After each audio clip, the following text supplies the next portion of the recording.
오늘은 광야에 살았던 이스라엘 백성들, 그 백성들을 하나님께서 세심하게 인도해 주셨다는 그 기록의 말씀을 읽었습니다. 그런데 오늘 본문 1절 첫 절부터 우리의 눈을 헷갈리게 만드는 그런 구절이, 그것을 발견할 수 있습니다. 1절 말씀 한번 읽어볼까요?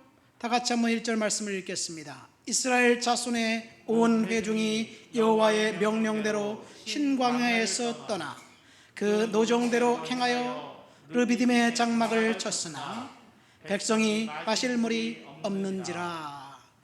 이 말씀에 보면 여호와의 명령대로라는, 명령이라는 단어가 나와 있습니다.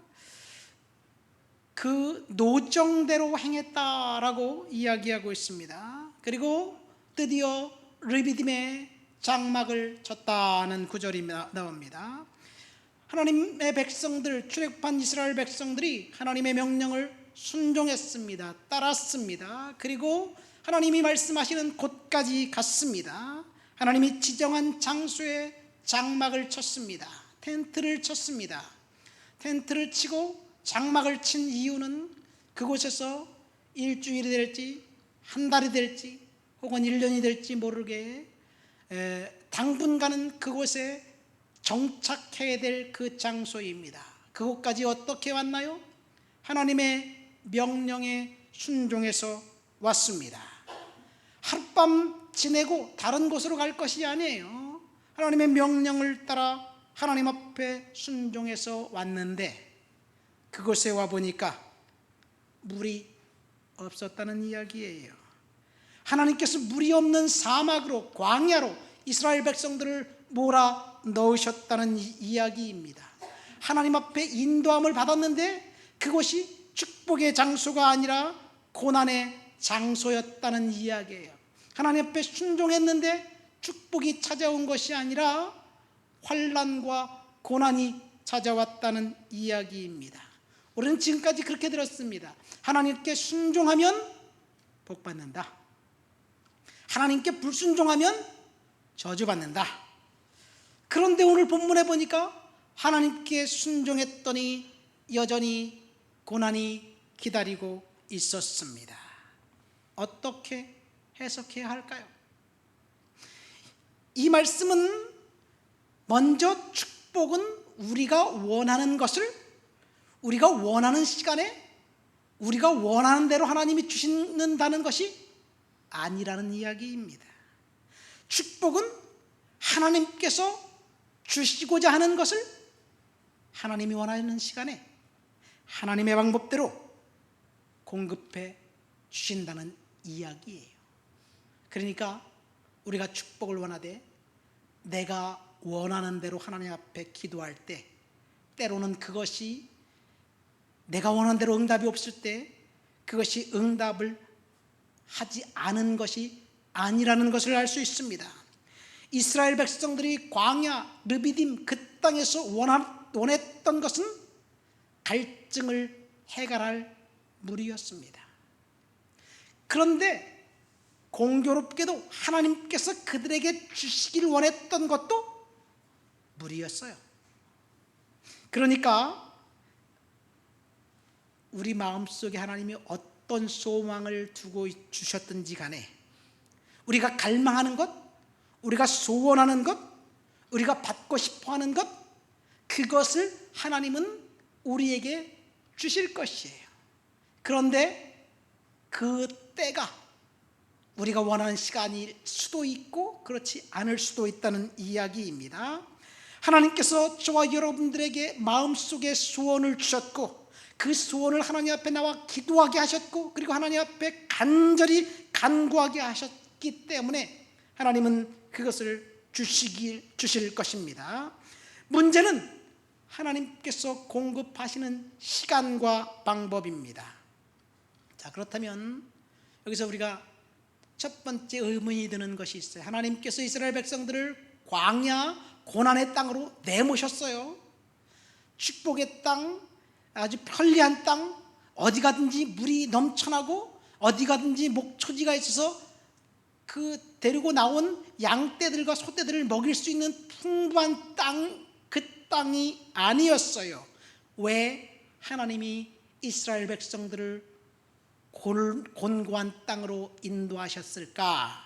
성경 출애굽기 13장에 보면 나와 있습니다. 성경을 한번 펴놓으세요. 오늘 성경을 여러 가지 찾을 거예요. 출애굽기 13장 17절부터 22절까지 우리 한번 다 같이 스크린을 보면서 읽도록 하겠습니다. 바로가 백성을 보낸 후에 블레셋 사람의 땅의 길은 가까울지라도 하나님이 그들을 그 길로 인도하지 아니하셨으니 이는 하나님이 말씀하시기를 이 백성이 전쟁을 하게 되면 마음을 돌이켜 애굽으로 돌아갈까 하였음이라. 그러므로 하나님이 홍해의 광야길로 돌려 백성을 인도하심에 이스라엘 자손이 애굽 땅에서 대열을 지어 나올 때 모세가 요셉의 유고를 가졌으니 이는 요셉이 이스라엘 자손으로 단단히 맹세하게 하여 이르기를 하나님이 반드시 너희를 찾으시려니 너희는 내 유고를 가지고 여기 나가라 하였음이라. 그들이 숫곳을 떠나 광야 끝 에담에 장막을 치니 여호와께서 그들 앞에 가시며 낮에는 구름 기둥으로 그들을 인도하시고 밤에는 불 기둥을 그들에게 비추사 낮이나 밤이나 진행하게 하시니 낮에는 구름 기둥 밤에는 불 기둥이 그 백성 앞에서 떠나지 아니하니라. 여기 보면 이런 말이 있습니다. 바로가 백성들을 보낸 후에 출애굽한 후에 하나님께서 그들을 블레셋 사람의 땅으로 인도하지 않았어요. 블레셋 사람의 땅은 옥토입니다. 가는 곳마다 풀이 있고 물이 있는 곳입니다. 편리한 길이에요. 글로 보내지 않고 광야로 내보냈어요. 왜냐하면 블레셋 사람들의 땅으로 가면 블레셋 사람들이 분명히 이스라엘 백성들을 죽이려고 쳐들어올 것이 뻔했기 때문입니다. 그래서 안전하게 이들을 인도하기 위해서 광야로 인도하셨습니다. 여러분, 우리의 생각에 내가 원하는 것이, 내가 지금 요구하는 것을 받는 것이 하나님 앞에서 내가 축복일 수도 있지만 하나님은 때때로 우리를 광야로 내모신다는 것, 광야로 내몰았을 때 하나님은 그것이 더 안전하기 때문입니다. 중요한 것은 하나님이 백성들을 광야로 내몰았지만 그곳에서 구름 기둥과 불 기둥으로 항상 인도했다는 이야기입니다. 어쩌면 우리들의 인생이 지금 광야길을 걸어가고 있는 중인지도 모릅니다. 작년부터 코로나가 전 세계를 강타했습니다. 우리에게 많은 변화를 가져왔습니다. 특별히 교회는 모임 자체가 지금 힘듭니다. 그래서 우리가 꿈꾸는 미래를 우리가 달성할 수 없을 것 같습니다. 그렇지만 그 상황을 허락하신 것도 하나님이십니다. 하나님께서 구름 기둥과 불 기둥으로 지금 내가 힘든 상황을 지나고 있지만 저와 여러분들을 인도하시고 계셔요. 영적으로 보시면 하나님께서 지금 우리를 인도하고 계신다는 것을 정확하게 알 수 있습니다. 제가 구름 기둥과 불 기둥으로 인도한다는 그런 구절을 보면 한 가지 생각나는 에피소드가 있어요. 제가 유학 시절 목회학 석사를 마치고 선교학 석사를 공부할 때였습니다. 1999년 여름이었어요. 학교에서는 선교학 석사를 하기를 공부하고 있었고 교회에서 사역하고 그리고 또 이 알바하면서 열심히 살았습니다. 근데 그해 여름 6월 달에 제가 목사 안수를 받았어요. 목사 안수를 받으려면 제가 특별히 카나다 백인 교회에서 그 사역을 했기 때문에 영어로 한 70페이지 정도 되는 그 개인 독트리널 스테이트먼트라는 것을 써야 돼요. 70페이지 정도를 그걸 쓰고 그 다음에 또 그걸 가지고 그 인터뷰하시는 목사님들 교수님들에게 나눠주고 한 2시간 정도 인터뷰를 합니다. 어쨌든 그런 상황이었어요. 그리고 이제 목사 안수를 받았습니다. 한국에서 아버지 어머니가 오셔서 특별히 제 목사 안수 때 안수를 해주셨어요. 그러니까 부모님이 오셨으니까 이제 끝나고 부모님을 모시고 캐네디언 로키 마운틴 이렇게 여행을 갔어요. 근데 그때 그 여행 갔다 오고 부모님을 공항에 모셔드리고 그 다음날 이제 저는 선교학 석사를 하면서 미국에서 6명, 싱가포르에서 1명, 카나다에서 2명, 이렇게 9명이 중부 무슬림들 도시에 가서 단기 선교 사역을 하기로 돼 있어요. 예? 단기 선교 사역을 하기로 돼 있는데 한국 사람은 저 혼자예요. 서울에서 어떤 선교단체를 들러서 누구를 만나서 중요한 물건을 전달받고 그것을 가지고 북경으로 들어가면 이제 카나다에서 온 제 친구인 빈 넬슨이라는 친구가 있어요. 제가 같이 선교학을 공부했던 친구인데 그 친구가 기다리고 있어요. 그러니까 우리가 그 친구를 만나서 기차로 란조우라는 감숙성의 란조우라는 도시로 들어가야 돼요. 지금 한 20년 전이니까 그때는 시골 마을은 외국인이 들어갈 수가 없어요. 그런 계획이 세워져 있었어요. 근데 제가 그때 너무 바빠가지고 미국 비자가 만기됐다는 것을 깜빡했어요. 그런데 비행기 티켓을 싸게 하려고 시애틀에서 북경 투웨이 이제 항공권을 끊었어요. 시애틀에 내려가서 근데 미국 비자가 없는 사람들은 TWOV라고 Tour Without Visa라는 것을 가지고 잠시 공항에서 체류하고 있다가 가야 돼요. 그러면 그 사람들은 어떻게 되냐면 비행기에 타자마자 제 여권과 항공권을 승무원이 싹 뺏어가요. 그리고 시애틀 공항에 내리면 저를 항공 승무원이 이제 가드들에게 에스코트 컴퍼니에서 나온 사람들에게 인계해줘요. 그러니까 에스코트 컴퍼니가 저를 딱 데리고 어느 지정된 장소에 딱 가서 거기에 격리시켜요. 근데 1999년 시애틀 공항이 너무너무 복잡했어요. 근데 좀 기분은 나쁘지만 항상 저를 안내하고 데리고 다니니까 너무너무 편했어요. 그래서 이제 거기 가서 뭐 이런저런 얘기도 하고 커피도 얻어먹고 그러다가 근데 시간이 다 됐는데 이 친구가 나를 안 보내. 야, 저 지금 그 비행기 타야 될 것 같은데. 그러니까 Don't worry, I don't need you. 나도 너가 필요 없어. 우리한테 있으면 골치 아프기만 해. 손해만 나. 그래서 우리는 너를 반드시 보내야만 해. 그런데 출발 30분 전에도 안 보내고 출발 15분 전에 나를 카트에 태워서 딱 데리고 왔는데 항공 아시아나 카운터에서 그만 내 비행기가 없어져 버렸어요. 반바지에 티셔츠만 입고 딱 입고 모든 짐은 다 갔는데 없어져 버렸어요. 그러니까 이제 그 에스코트 컴퍼니에서 아시아나하고 둘이서 서로 책임 전가하는 거예요. 그런데 사실은 에스코트 컴퍼니가 잘못을 한 거예요. 아시아나는 니네는 30분 전에 와지 않았기 때문에 웨이팅 리스트에 이 항공권을 우리는 할 수밖에 없었다. 그래서 결국 글로벌은 에스코트 컴퍼니에서 자신들의 실수를 인지하고 여직원이 3시간 동안 저를 위해서 땀을 뻘뻘 흘리면서 비행기 티켓을 구한 거예요. 시애틀에서 시카고에서 동경을 거쳐서 북경으로, 그리고 북경에서 서울 투웨이 항공권을 끊어주고 3시간 후면 너는 이제 출발해라. 그래서 그렇게 해주고 여직원 갔어요.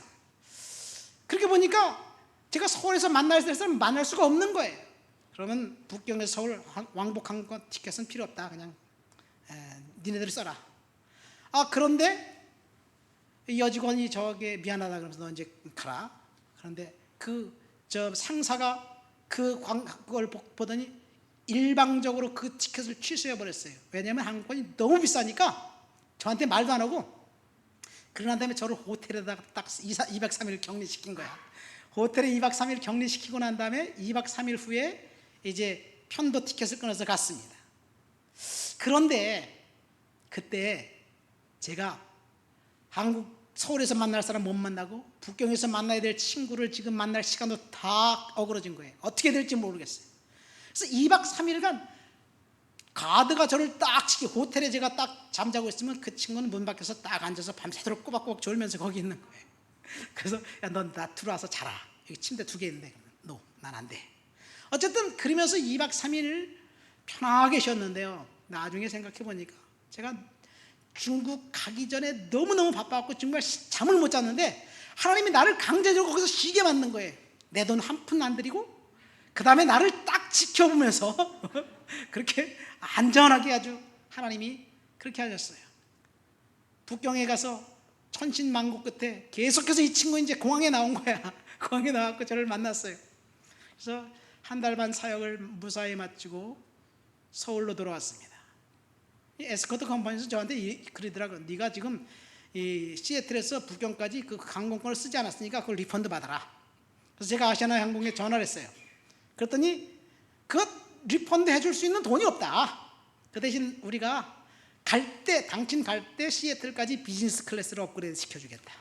생전 처음 비즈니스 클래스 탔어요. 두 번째, 마일리지 3만 마일을 너에게 주겠다. 그래서 제가 땡큐했겠어요? 안 했겠어요? 땡큐했죠. 근데 거기서 끝난 게 아니에요. 유학 마치고 올 때 비행기 티켓을 수소문해 보니까 그 3만 마일 때문에 우리 아내하고 저하고 편도 티켓 공짜로 올 수 있는 게 생겼어요. 근데 지금은 그런지 모르지만 밴쿠버에서 서울, 인천도 그리고 뉴욕에서 인천도 가격이 똑같아요. 그래서 결정했어요. 뉴욕에서 인천 오는 티켓, 아내와 나는 공짜 티켓. 우리 아이들 3명만 티켓을 끊어서 왔어요. 그래서 덕분에 제가 밴쿠버에서 태평양 연안에서 뉴욕까지 한 달 반 자동차 여행을 했어요. 하나님이 하시면 하나님의 방법은 달라요. 여러분, 우리가 우리의 생각대로 우리의 계획대로 하나님 앞에 뭔가 달라고 요구하는 것 때때로 하나님이 들으실 수도 있습니다. 내가 생각한 대로 일이 진행되지 않을 수도 있습니다. 오늘 본문 말씀 보십시오. 하나님의 뜻, 하나님 앞에 순종해서 하나님 원하는 곳에 갔는데 거기 보니까 백성이 마실 물이 없는지라. 마실 물이 없었습니다. 사나운 모래바람 때문에 목구멍은 건조했고 모래는 입속에서 지글거렸고 아이들은 물 달라고 아우성치고 있었습니다. 그래서 사람들은 모세를 향해서 원망하며 다툽니다. 본문 볼까요? 2절부터 4절 말씀 보니까 백성들이 우리에게 물을 주어 마시게 하라. 너희가 어찌하여 여호와를 시험하느냐? 이렇게 이야기합니다. 그러면서 3절 말씀 모세에게 대하여 원망하여 이르되 내가 원하는 대로 내가 나에게 뭔가 하나님 주지 않으니까 사람들의 반응은 원망입니다. 여기서 우리가 알 수 있는 것, 백성들은 원망했고 모세는 기도했습니다. 백성들이 원망한 이유는 딱 한 가지, 당장 마실 물을 달라는 이야기예요. 여러분, 그런데 출애굽한 이스라엘 백성들이 이때만 물이 없었던 게 아니에요. 출애굽기 13장에 보면 백성들이 애굽에서 탈출합니다. 백성들이 애굽에서 탈출해요. 그리고 여러 가지 환난과 곤고가 따릅니다. 14장에 보면 우리 출애굽기 14장 10절부터 12절까지 한번 읽어보시겠어요? 출애굽기 14장 10절부터 12절. 바로가 가까이 올 때 이스라엘 자손의 눈이 들어본즉 애굽 사람들이 자기들 뒤에 이른지라. 이스라엘 자손이 심히 두려워하여 여호와께 부르짖고 그들이 또 모세에게 이르되 애굽에 매장지가 없어서 당신이 우리를 이끌어내어 이 광야에서 죽게 하느냐? 어찌하여 당신이 우리를 애굽에서 이끌어내어 우리에게 이같이 하느냐?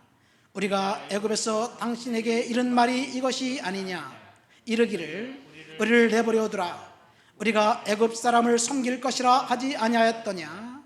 애굽 사람을 섬기는 것이 광야에서 죽는 것보다 낫노라.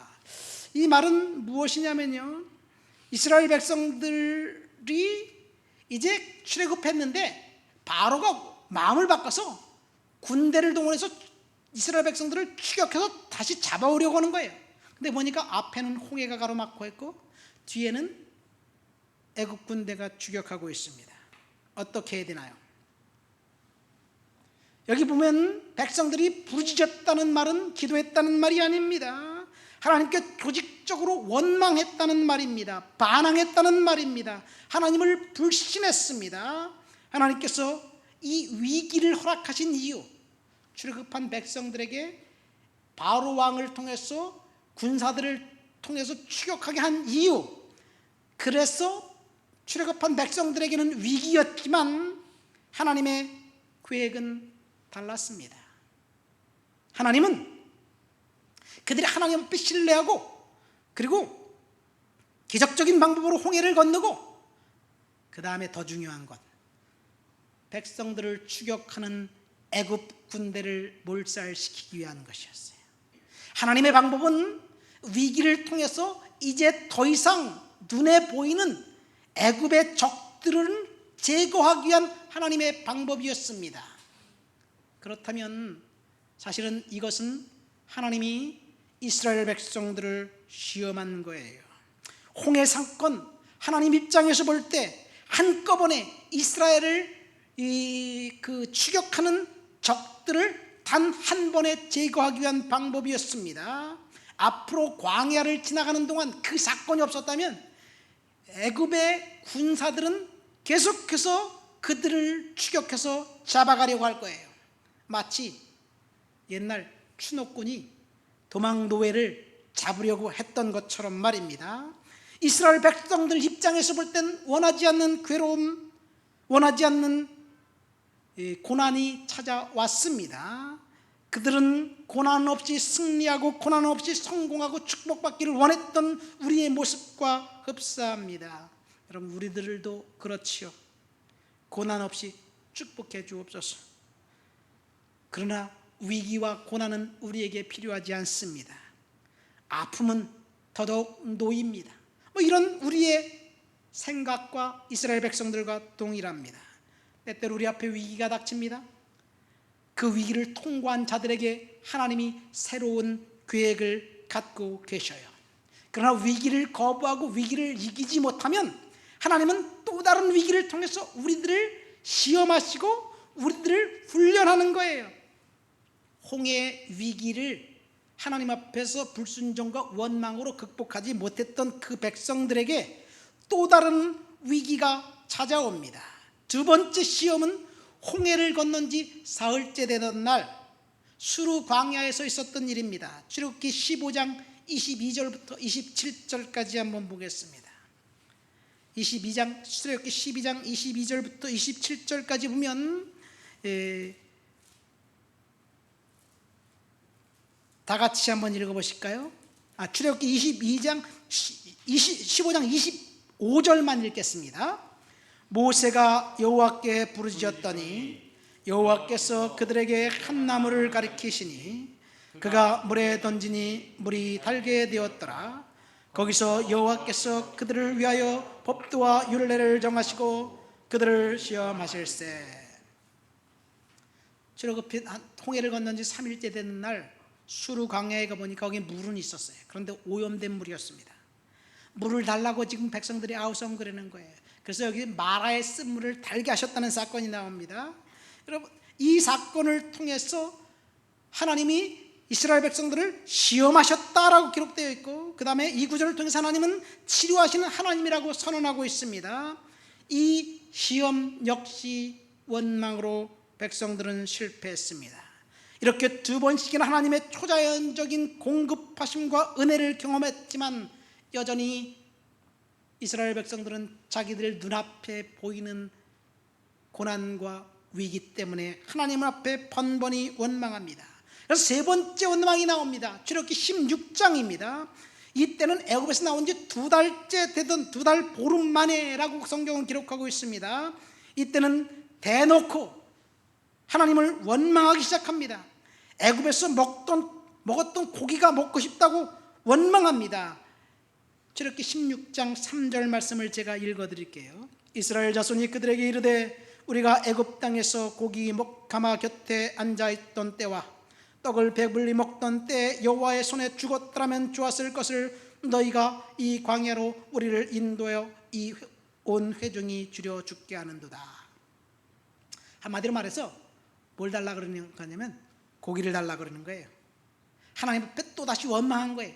그런데 이때 사실은 우리를 광야에서 주려 죽게 하는도다 그렇게 말하고 있지만 실상 이들은 매일 아침마다 만나를 먹고 있었어요.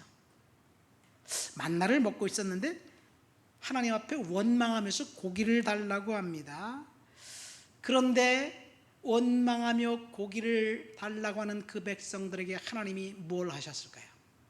3번씩이나 지금 원망하고 있는 거예요. 여러분이 하나님이라면 이놈들 도대체 너희들은 안 되겠다 그리고 처단하거나 뭐 그랬을 것 같지요. 그러나 하나님은 침묵하셨습니다. 아무것도 안 했어요. 저주도 하지 않았습니다. 죽이지도 않았습니다. 그런데 하나님은 여호와께서 그들의 원망을 들었다라고 기록하고 있습니다. 내가 이스라엘 자손의 원망함을 들었노라. 너희가 해질 때에는 고기를 먹고 아침에는 떡으로 배불리리라. 그러면서 메추라기를 보내주십니다. 원망한 그 백성들, 고기를 달라고 했던 그 백성들 하나님께서 메추라기를 보내주셨습니다. 하나님의 사랑과 자비가 실로 놀랍습니다. 여기서 우리가 두 가지를 할 수 있어요. 하나님 앞에 원망하면서 하나님 앞에 뭔가 달라고 할 수도 있어요. 역경과 고난, 그것은 또 다른 축복입니다. 하나님의 섭리입니다. 마치 홍해 앞에 다다른 백성들이 애굽 군사들이 더 이상 추격하지 못하게 만들었던 것처럼 고난과 역경을 통해서 하나님께서 그 백성들을 보호하시고 지켜주시는 거예요. 그래서 우리는 하나님 앞에 원망으로 다가서지 말아야 될 줄 믿습니다. 본문 말씀 보세요. 모세는 기도했고 이스라엘 백성들은 원망했습니다. 그런데 하나님께서 모세가 기도하자 응답해 주셔요. 근데 이상한 명령을 내립니다. 5절 6절 말씀을 보겠습니다. 본문 5절 6절. 여호와께서 모세에게 이르시되 백성 앞을 지나서 이스라엘 장로들을 데리고 나일강을 치던 내 지팡이를 손에 잡고 가라. 6절 다 같이 읽겠습니다. 내가 호렙산에 있는 그 반석 위에서 거기서 내 앞에 서리니 너는 그 반석을 치라. 그곳에서 물이 나오리니 백성이 마시리라. 모세가 이스라엘 장로들의 목전에서 그대로 행하니라. 지금 이스라엘 백성들은 물이 없어서 목이 말라 굉장히 힘든 상태입니다. 폭발일보 직전입니다. 그래서 백성들은 여기저기서 원망하기 시작했습니다. 급기야는 원망이 불평이 폭동으로 변하기 일보 직전입니다. 4절 말씀 보니까 조금 있으면 그들이 나를 돌로 던지겠습니다. 그들이 나에게 돌을 던질 것 같습니다. 그 말은 무슨 말이냐면 지금 백성들이 폭발일보 직전이에요. 이 위기 상황에 모세가 기도했습니다. 그런데 하나님이 응답해 주셨어요. 모세가 기도하자 반석을 통해서 물이 풍성한 샘물이 넘쳐났습니다. 여러분 지금 우리는 위기의 시대를 살아가고 있습니다. 절박합니다. 상황이 어떻게 바뀔지 모릅니다. 하나님께 저도 계속 기도하고 있습니다마는 기도 응답은 내가 원하는 대로 오지 않아서 답답합니다. 그렇지만 하나님의 응답의 시간은 분명히 있습니다. 이스라엘 백성들은 지금 광야에서 목이 말라 지금 원망하면서 급기야는 폭동일보 직전까지 갔습니다. 불평이 최고조로 달았습니다. 폭동으로 변하기 직전에 하나님이 응답해 주셨어요.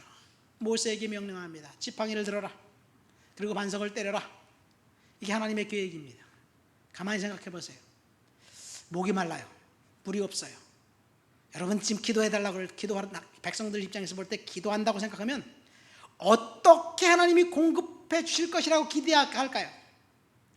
반석을 때리면 거기서 물이 나올 것이라고 생각했던 사람이 있었을까요? 뭐 성경이 이렇게 나와 있으니까 우리는 그냥 평상시 읽으니까 반석을 쳐서 거기서 물이 나왔다 이렇게 생각하겠지만 내가 그 입장이 돼서 본다면 지금 당장 목마른데 하나님이 응답해 주시는 방법은 그렇지. 기도하니까 갑자기 쩡쩡이 내려뜨던 햇볕이 저쪽 끝에서 손바닥만한 구름이 생기더니 서서히 구름이 먹구름으로 변해서 소나기가 쏟아진다. 마치 엘리야가 기도했을 때 손바닥만한 구름이 변해서 먹구름이 되더니 비가 쏟아져 3년 6개월 동안 비가 오지 않는 그 땅에 비가 온 것처럼 여러분 우리는 머릿속으로 그렇게 생각하면서 응답을 기대합니다. 그렇죠? 그렇게 기대하는데 하나님의 방법은 전혀 달랐습니다. 우리가 생각했던 방법이 아니에요. 만약에 우리가 생각했던 대로 그렇게 소낙비를 내려서 비를 주었다면 광야 사막에서 소낙비가 내리면요 아무리 많은 비가 내려도 한나절만 지나면 싹 말라버려요. 그때 잠시 잠깐 비 맞으면서 목은 갈증은 해결할 수 있을지 몰라도 하루만 지나면 또다시 원망하게 될 거예요. 우리가 머릿속에 구체적으로 계획하면서 기도합니다. 그런데 하나님은 그런 방법을 사용하지 않는다는 이야기예요. 왜 하나님은 반석을 치라고 말씀하셨을까? 첫 번째, 우리의 생각과 하나님의 계획은 전혀 다르다. 두 번째, 반석에서 샘물이 나오게 하신 진짜 의미는 뭘까? 첫 번째는 반석에서 나오는 샘물은 계속해서 끊임없이 나오는 샘물이에요. 그날 하루 한나절만 마실 물이 아니라 200만 명이나 되는 출애굽한 그 백성들, 심지어 양과 소까지 늘 매일 계속해서 끊임없이 마실 물을 하나님이 공급해 주시는 이야기입니다. 그 사건, 오늘 본문 르비딤의 사건을 가지고 사도 바울은 고린도전서 10장에 이렇게 이야기하고 있습니다. 우리 다 같이 고린도전서 10장 1절부터 5절까지 읽어볼까요? 형제들아, 나는 너희가 알지 못하기를 원하지 아니하노니 우리 조상들이 다 구름 아래 있고 바다 가운데로 지나며 모세에게 속하여 다 구름과 바다에서 세례를 받고 다 신령한 음식을 먹으며 다 같은 신령한 음료를 마셨으니 이는 그들을 따르는 신령한 반석으로부터 마셨음에 그 반석은 곧 그리스도시라. 그러나 그들은 다수는 하나님이 기뻐하지 아니하셨으므로 그들이 광야에서 멸망을 받았느니라. 여기 보면 반석은 곧 그리스도라라고 사도 바울이 이야기하고 있습니다. 그러니까 출애굽한 백성들을 하나님께서 광야로 내몰고 갈증을 느끼게 하셨던 이유는 반석 되시는 그리스도를 통해서 흘러나오는 성령의 충만한 강물을 하나님이 주시기를 원하셨던 것이에요. 우리가 이 땅을 살아가면서 경험하는 다양한 위기와 역경 가운데 있을 때 그것을 해결할 수 있는 방법은 내 생각과 내 방법이 아니라 하나님이 그리스도를 통해서 주시는 충만한 은혜입니다. 그러니까 해결은 그리스도 안에 있습니다. 그리스도를 거부한 사람들은 그들에게 어떤 축복이 아니라 저주와 멸망으로 갈 수밖에 없습니다. 우리는 지금 힘든 시기를 보내고 있습니다. 여러분, 코로나가 위기일까요? 사실 진짜 위기는 그게 아니에요. 제가 지난 주간에 제 아내와 같이 그룹 홈을 하는 어떤 원장님을 만나서 이야기를 했어요. 저는 밖에 있었고 우리 아내가 이렇게 이야기를 하고 들어왔는데 교회에서 이제 코로나가 지나면 어쨌든 그 다음 세대를 세우기 위해서 어떻게 다음 세대를 사역을 할까 이런 생각을 하면서 그룹홈, 어린아이들 이런 사역을 해야 되겠다 생각하면서 그 사람들을 만났어요. 그런데요, 좀 그룹홈이나 보육원이나 학교에서요, 어린이들에게 인권이란 명목으로 교회 가자 말하면 불법이에요. 성경 읽자, 성경을 가르치라고 하면 그것은 불법이에요. 못하게 만들어요. 군대에서는요, 옛날에는 군대가 종교를 군대 온 청년들의 종교를 가지라고 했어요. 강조를 했어요. 불교든 천주교든 그 기독교든 가라. 왜냐하면 이 아이들을 영혼을 컨트롤할 수 있는 것은 종교의 힘이에요. 근데 요즘은요, 비종교도 종교다. 애들에게 강요하지 말아라. 지침을 내려서 군인들에게 군대에서 예배하지 못하게 방해합니다. 인권이란 명목하에 아이들을 훈계할 수 없습니다. 그냥 말로만 얘기해. 회초리 들을 수 없어요. 그럼 아이들이 듣나요? 그래서요, 그룹홈이나 이런 것을 통해서 다음 세대를 하나님의 말씀으로 세울 수가 없습니다. 이 사회는 이미 하나님을 거부하는 쪽으로 이미 조직화되어 있습니다. 다음 세대를 거부하는 문화가 이미 확고하게 자리 잡았어요. 아이들이, 우리 여기 준수도 있고 예준이 있는데 조금 지나면 교회 가고 싶어 하지 않을 때도 있어요. 왜 강요합니까? 종교 자유가 있지 않습니까? 뭐 이런 이야기를 하면서 부모에게 얘기를 해요. 그런데 그럴 때 내 아이들만큼이라도 아니다, 그래도 하나님 말씀으로 너희들이 커야 된다, 그렇게 강요하면서 믿음을 교육을 시켜야 돼요. 그런데 종교의 자유가 있다? 나 교회 가기 싫어요? 그래, 오케이, 넌 알았어, 가지마. 그렇게 이야기한다면요, 이미 우리 사회는 하나님을 거부하는 문화가 견고하게 자리 잡았습니다. 신학대학뿐만 아니라 대부분의 대학들, 기독교 가치관으로 세운 대학 채플 거부하게 만듭니다. 고등학교에서도 마찬가지예요. 그것이 이 시대의 위기입니다. 하나님께서 모세에게 너희가 물을 원하느냐? 그러면 지팡이를 들고 반석을 쳐라. 그것에서 물이 나올 것이다. 주님께서 말씀하셨습니다. 그리고 모세가 반석을 치니까 진짜 물이 나왔어요. 아까 반석은 그리스도라고 얘기했어요. 근데 똑같은 사건을 민수기 20장은 이렇게 얘기합니다. 모세가 반석을 몇 번 쳤다고 얘기해요? 거기에? 2번 쳤다고 얘기해요. 모세가 반석을 2번 쳤기 때문에, 그랬기 때문에 모세와 아론은 약속의 땅 들어갈 수 없게 됩니다. 모세가 반석을 2번 친 사건이 뭐 그리 대단한 사건인가요? 왜 그런가요? 그것이 반석이 그리스도이기 때문입니다. 그 사건을 통해서 하나님은 모세에게 이렇게 말합니다. 너는 하나님을 믿지 않았다. 너는 하나님의 거룩함을 나타내지 않았다. 그랬기 때문에 너와 아론은 약속의 땅에 들어가지 못한다. 이런 이야기입니다. 반석은 그리스도입니다. 우리가 그리스도 안에 있으면 언제나 해피엔딩이지만, 그리스도를 떠나면, 그리스도를 거부하면 우리의 인생은 심판과 멸망할 수밖에 없다는 것을 이야기합니다. 말씀을 맺습니다. 오늘은 풍성한 물이라는 제목으로 저와 여러분들이 출애굽한 이스라엘 백성들, 하나님께 순종했고 하나님 앞에 충성했고 하나님의 명령 따라서 도착한 그곳, 그러나 그곳에 물이 없어서 백성들이 고난 가운데 있었던 그 상황이었지만 하나님은 풍성한 물을 허락해 주셨다는 내용의 이야기를 들었습니다. 오늘날 위기의 시대가 맞습니다. 만약 저와 여러분들의 삶에 가뭄이나 황무지를 경험하고 있다고 생각할 때, 그런데 그때 하나님은 그것을 알고 계셔요.